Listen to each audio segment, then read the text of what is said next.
ఉన్న బంగారాన్ని విడిపించి ఆ రోజున మార్కెట్ ధర కట్టి మిగిలిన డబ్బును మీకు అందిస్తుంది కొమ్మూరి గోల్డ్. వర్మ గారి టాపిక్ కూడా తీశారు కాబట్టి శివ టాపిక్ దాంట్లోంచి మీరు కొన్ని రోజులు తొలగించబడ్డారు. అది ఎంతవరకు నిజం? స్క్రిప్ట్ రాసేసాను. అతను ఫస్ట్ స్క్రిప్ట్ రాసి ఇచ్చాను. కృష్ణవంశీ అప్పుడు అసిస్టెంట్ నాకు. అంటే అతనికి అసిస్టెంట్, నా స్క్రిప్ట్ ఎవడైతే డైరెక్టర్కి అసిస్టెంటో అందులో ఒకరిని రైటర్ దగ్గరికి పంపుతారు, నువ్వు ఆ స్క్రిప్ట్ రాయించుకురా అని. కృష్ణవంశీ విపరీతంగా ఎంజాయ్ చేశాడు. విపరీతమైన జోకులు. కాలేజీ కదా, సెటైర్లా అవి వేసా, తీసుకెళ్ళి రీడింగ్ ఇచ్చా. వర్మ స్క్రిప్ట్ మొత్తం విని, ఏంటి ఇన్ని జోకులు ఉన్నాయి అన్నాడు. మరి కాలేజీ అట్మాస్ఫియర్లో జోకులు ఉంటాయి, ఒక్క జోక్ కూడా ఉండడానికి వీల్లేదు. ఉండకుండా వద్దు, జోకు అన్నది ఉండదు ఆ సినిమాలో. మరి what I told and what that you have return. Sir you have given me the basic, I have developed. No, I don't want a single joke. ఇది ఆడే సినిమానే, గొప్ప సినిమా. అది మొత్తం తీసేసి మామూలుగా కృష్ణవంశీ ఏంటన్నా ఇంక సినిమా ఏముంటుంది. ఇక ఆ సినిమా యూనిట్ అంతా గోపాలరెడ్డి గారితో సహా వచ్చి ఇట్లా ఒక్కడే నమ్మాడు వర్మని, నాగార్జున. ఎక్కడికి ఎవరికి నమ్మకం లేదు. సరే రాసేసి అయిపోయింది. ఈ రాసిన స్క్రిప్ట్ని నేను అప్పుడు మెడ్రాస్లో ఉంటున్నాను, చెన్నై. పొద్దున్న సడన్గా నాకు మార్నింగ్ ఫ్లైట్కి రమ్మాలి. నేను యాక్చువల్గా స్క్రిప్ట్ అంతా అయిపోయి రీరైట్ చేసి ఆయన కావాల్సినట్టు అది ఆయన చేతికి ఇచ్చి వెళ్ళాలి. ఈలోగా నాకు మార్నింగ్ ఫ్లైట్కి రమ్మన్నారు. కమ్యూనికేషన్స్ అప్పుడు సెల్లు గొడవ కాదు కదా, ఫోన్లు. నేను నా మిత్రుడు ఒకడు సివిఎల్ నరసింహారావు అని నటుడు, చిన్ననాటి వాడు, అడ్వకేట్. వాడికి కవర్లో పెట్టి ఇచ్చి, నువ్వు అన్నపూర్ణ స్టూడియోస్లో ఇచ్చానని చెప్పి ఇచ్చేరా నువ్వు. వర్షం, వర్షం. సరే నేను ఇచ్చేస్తానులే రేపు అన్నాడు. నేను మార్నింగ్ ఫ్లైట్కి వెళ్ళిపోయా. వీడు మర్నాడు తీసుకెళ్ళి కారులో వెళ్ళి ఇచ్చేసాడు. అంతే, మళ్ళీ నాకు ఫోన్ లేదు. బాగుందేమో, మళ్ళీ ఫోన్ ఎందుకు అనుకున్నాను. అంత అయిపోతులే కదా, బాగుంది, నచ్చి ఉంటుంది. సినిమా షెడ్యూల్ ప్రారంభం శివాఢ్యంగ్ అని చేయంతో ఒక పెద్ద బోర్డు, నా పేరు లేదు. ఏది ఎప్పుడు సినిమా అనౌన్స్మెంట్ అవుతుందిగా, శివ అని చేయంతో ఎర్రగా, పేరు లేదు నాకు ఎక్కడ. నాకు కొంచెం ఇదేంటి ఇంత కష్టపడి రాసి. నిజానికి కష్టపడి అనేది అది నేను ఆ క్రెడిట్ నేను తీసుకోకూడదు. నేను కాదు, వర్మతో సినిమా చేసిన ఎవడు ఏ క్రెడిట్ తీసుకోవడానికి లేదు, అన్నీ హాయి చెప్తాడు.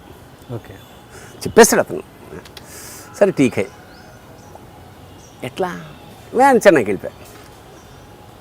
నాగేశ్వర కోడేట్ నాకు ఫోన్ చేసి, ఏమైనా సినిమా మొదలవుతుంది నెక్స్ట్ వీక్, మళ్ళీ రాలేదు, నేనేం చేయను, వాళ్ళకి రెస్పాన్స్ లేదు, అది ఏదో ఆయనకి కొంచెం అలిగాడు ఏదో విషయం, ఆ విషయం నాకు తెలీదు, అందుకని మధ్యలో వేరే వాళ్ళని కూడా పిలిపించాడు అవి ఇవి.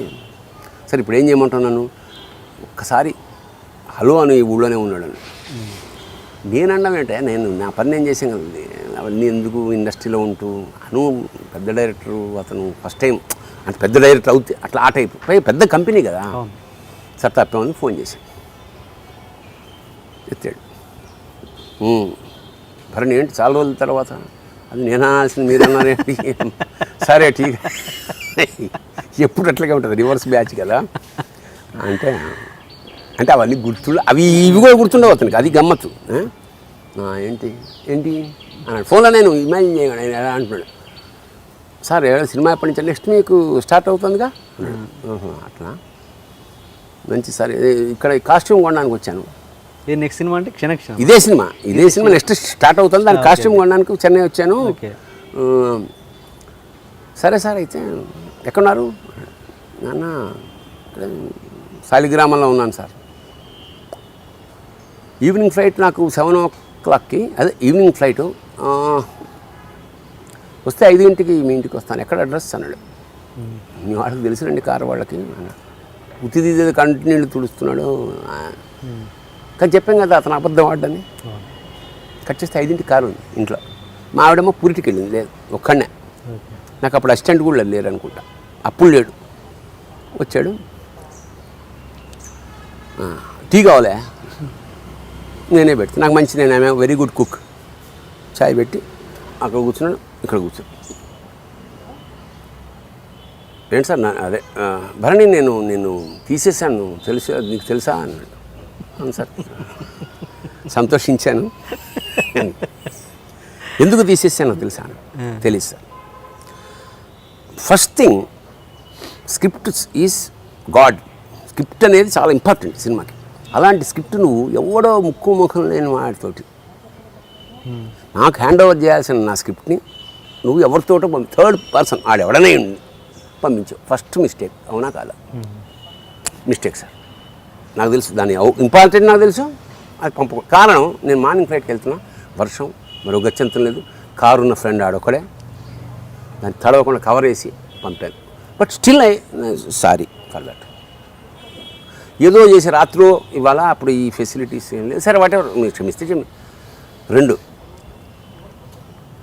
ఈ కథని నువ్వు how dare that you told the story to mister Ravikishore of seventy movies. ఎందుకంటే సెవెంతీ మూవీస్ నాకు ఆస్థాన సినిమా కంపెనీ, అక్కడే ఉండేవాడిని ఎప్పుడు. నేను that is not true sir, because I'm a professional writer. Ladies tailor కదా, నేను అక్కడ రాసుకుని ఇక్కడికి ఎట్లా చెప్తే ఇంకో కంపెనీకి ఎట్లా బతకగలను అసలు అట్లా? ఇప్పుడు అప్పుడే ఇది 15వ సినిమా నాకు. నేను అక్కడ కదా ఇక్కడ డైలాగ్ అక్కడ చెప్తే ఎట్లా సర్వైవ్ అవ్వగలనా? First point. రెండో పాయింట్, అసలు మన సినిమాలో కథ ఉందా సార్ అన్నాడు. అదే ఇన్సిడెంట్లు, మంచి స్క్రీన్ ప్లే ఒక అని నా పైన చూసి, నా పైన శ్రీదేవి బొమ్మ ఉంది. భరణి ఈవిడితో సినిమా తీయాలి, శ్రీదేవి ఐ లైక్. సార్ శ్రీదేవితో తీద్దురుగా నా సంగతి ఏమిటన్నా, ఎల్లుండి బయటికి రా అన్నాడు. క్లారిటీ వచ్చేసిందా? సో అతని కోపము, అతని ద్వేషము, అతని ప్రేమ, అతని అటాచ్మెంట్ అన్ని క్షణభంగురాలే. శ్రీదేవి ఫోటో మీ ఇంట్లో ఎందుకుంది? ఆర్టిస్ట్ పెట్టుకున్నాం, ఏదో క్యాలెండర్ వచ్చింది పెట్టింది. అది చూసారా, ఇది కార్యకారణ సంబంధం. అసలు నేను పెద్ద శ్రీదేవి ఫ్యాన్ ఏం కాదు. శ్రీదేవి అందరికీ ఇష్టమో, నాకు ఇష్టమో, ఏ టపాకాయలు అప్పుడు ఉంటుందో పెట్టామన్నమాట కొత్తగా. నా వెనకాల ఉందని అంత నోటీస్ కూడా నేను చేయలేదు. అతనికి ఇష్టం కాబట్టి శ్రీదేవి అన్నాడు. తర్వాత సినిమా తీశాడు, మనల్నేమో అది వేరే విషయం. అండ్ శ్రవంతి రవికిషోర్ టాపిక్ వచ్చింది కాబట్టి, రాజోల్లో మీరు ఆయన కలిసి ఒకే రూమ్లో ఉండేవాళ్ళు అంటే అందరా ఎవరు? Ladies tailor is also a miracle to my life. మా గురువుగారు రాళ్లపల్లి, అప్పటికి నేను ముగింపు లేని కదా నాటకం రాశాడు రాళ్లపల్లి గారు. అది దాన్ని సినిమా చేద్దామని కోరిక. ఎప్పుడు సెలవులున్నా, నా ఉద్యోగం లేకపోయినా అక్కడికి వెళ్ళి కూర్చుంటుండే రాళ్లపల్లి గారి ఇంట్లో. It's my house. సో అక్కడ మంచిగా వేళకు అన్నీ అయిపోతుండేవి కదా. హాయిగా ఏమైనా నువ్వు ఇంత మంచి రైటరు కదా నువ్వు, ఒకసారి వంశీని పరిచయం చేస్తా, శివాణ్ణి పరిచయం చేస్తా అంటుండే. ఒకసారి క్రాంతి కుమార్ని పరిచయం చేస్తా అన్నాడు. క్రాంతి కుమార్ సార్ పైన ఒక మేడ మీద ఇలా కటకటాల దాంట్లో ఇట్లా తిరుగుతున్నాడు అన్నమాట ఆయన. చూస్తుంటేనే పుల్లే ఉన్న నాకు వద్దు సార్. అప్పటికే ఆయన మీద రాక్షసుడు అని అవన్నీ తర్వాత చాలా క్లోజ్ అయ్యాం, అది వేరే విషయం. నాకు వద్దు సార్. వంశీ ఎందుకు? వంశీ చాలా పెద్ద డైరెక్టరే. సరే ఓకే చలో. పక్కనే వాకబుల్ డిస్టెన్స్లో ప్రసాద్ ల్యాబ్లో నేను వెళ్ళాం. తలుపు ఇలా తీస్తే సంఘటన ఏమిటంటే, చిన్న మూవీలో అనే దాంట్లో గోపమ్మ చేతిలో గోరు ముద్ద షాట్ అలా వస్తుంది. అమ్మని ఏమి తీస్తున్నాడు, కట్ చేస్తే ఏంటి స్వామి అన్నాడు ఈయన ఎంట్రీ, వంశీ గారు. మా వాడయా భరణి రచయిత. అలాగా ఏంటి సార్, నెక్స్ట్ సినిమా తీస్తున్నాను, నేను కామెడీ ట్రాక్ చెప్తాను, టీ బట్ రాయ అని. రైల్వే బ్యాక్డ్రాప్, మేము రైల్వే ఫ్యామిలీ, అది ఆయనకు తెలీదు. రైల్వే బ్యాక్డ్రాప్, కామెడీ ట్రాక్, ఇది క్యారెక్టర్స్. నేను ఇక్కడే ఉంటాను 1 వీక్, నేను వెళ్ళే లోపల మీరు 7 days ఓకేనా, వెళ్ళిపోండి అన్నాడు. పోనీ ఇంకెందుకు అయిపోయింది, ఇటు అయిపోయి ఉంటుంది కదా కూడా. అంతా నాకు అన్నీ విచిత్రాలే జరిగినాయి నా క్యారెక్టర్స్. నేను వచ్చేసా. నేను చాలా స్పీడ్ రైటర్ని, ఫాస్టెస్ట్ రైటర్ అన్నమాట. అంటే నేను మొత్తం సినిమా 3-4 రోజుల్లో రాసేస్తాను. అయితే దాని గురించి 10 రోజులు ఆలోచిస్తాను. స్క్రిప్ట్ చూశాను, ఫ్యామిలీ రైల్వేస్, ఈ పట్టాలు చూడడం, టపా 7 సీన్లు రాసేసి సాయంత్రం 5ంటికి ఛాయ్ తాగే టైంకి వెళ్ళిపోయాను. ఏమైంది, ఏమన్నా డౌటా అన్నాడు. రాసేసాను సార్. రాసేవా? ఆపే చదువు అన్నాడు.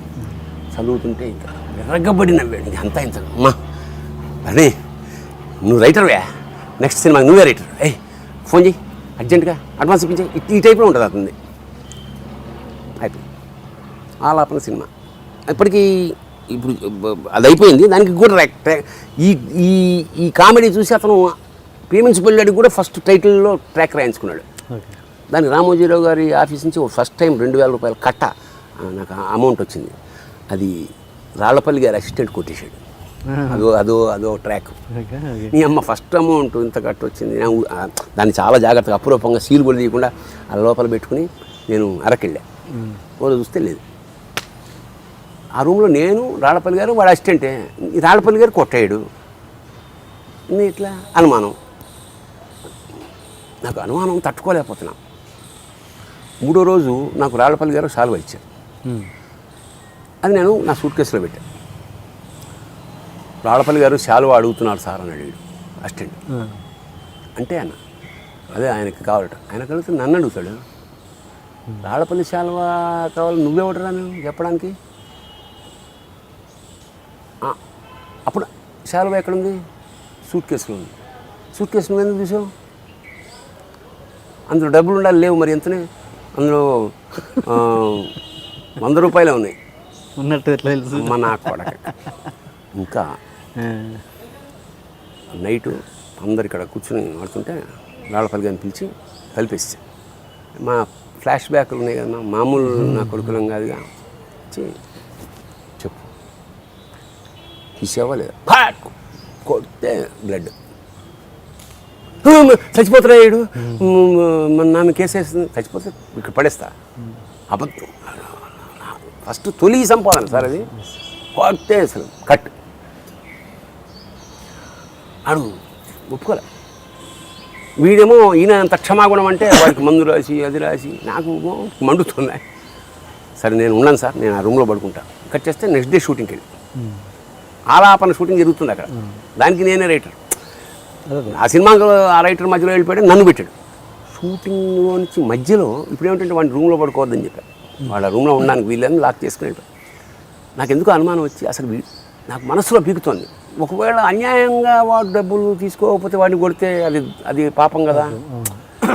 ఏం చదువుకున్నాం, ఇదేంటి ఇలాగ తొందరపడ్డా అంటే వాడు అబద్ధం ఆడుతున్నాడని స్పష్టంగా తెలిసి కొట్టే తప్పని సారీ చెప్పాలి. వాడు నిజంగా కనుక కొట్టకపోతే వాళ్ళు క్షమాపణ కాళ్ళనే పట్టుకుంటాం అని. కారు ఇంకో ప్రొడ్యూసర్ వస్తే వాడిని తీసుకుని మా రూమ్ దగ్గరికి వచ్చేప్పటికి వాడు పడుకున్నాడు బయట అరుగు మీద. కారు వెళ్ళి చేయబట్టుకున్నాడు, కాలుతోంది.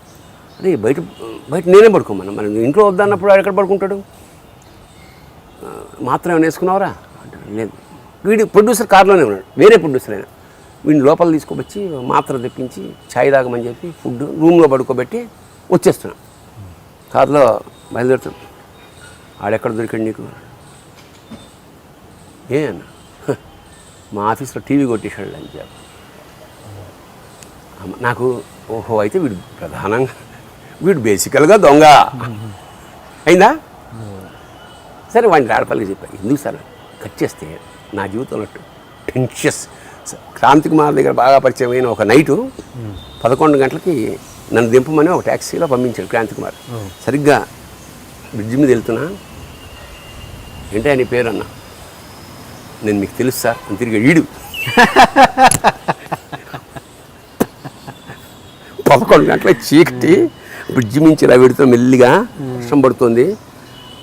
ఏంటి నీ పేరంటే నేను మీకు తెలుసు సార్ జజ అని తిరిగాడు. నాకు నోట మాట్లేదు. ఆయన కొట్టిన షాట్లు అవన్నీ పడుతున్నాయి. ఇంకేం మాట అట్లా అట్లా ఇన్సిడెంట్స్ అన్నమాట. అట్లా అంచేత ఇప్పుడు ఎక్కడికి వచ్చినాం, ఎక్కడి నుంచో ఎక్కడికి వెళ్ళాం. 7th movies Ravikishore. అంచేత మేము ప్రతి సినిమాకి గ్రూప్ ఆఫ్ పీపుల్ ఒకచోట పడుకునేవాళ్ళం కాగా అందరం. అంటే 7th మూవీస్ ఆఫీసు నాకు సీతారామ శాస్త్రికి ఒక స్వర్గం. అక్కడే మొత్తం ఫుడ్ పెళ్ళయ్యే వరకు ఇంచుమించు అక్కడే ఉన్నాం అతను నేను కూడా. ఇట్ వాజ్ సో హ్యాపీ అండి. అంచేత మాకు ఎవడేమిటి అట్లా ఎవడు ఏ పని చేస్తున్నాడు. నేను రైటర్గా ఉన్నప్పుడు నేనే మేకప్, నేనే అన్ని అంటే సూపర్వైజ్ చేస్తుండేవాడు. కాస్ట్యూమ్స్ నేను ఈ డ్రెస్ ఉండాలి, ఈ కలర్ ఉండాలి, ఈ సెట్ అంటే మాకు అలా ఉన్నంత కాలం సినిమాలు బాగా సక్సెస్ అయింది. కనక మహాలక్ష్మి రికార్డింగ్ డ్యాన్స్ టు వారసులు వచ్చాడు. ఈ పని ఆ పని అని కాదు. I was almost I use to do every department. అది భవిష్యత్తులో నాకు దర్శకత్వానికి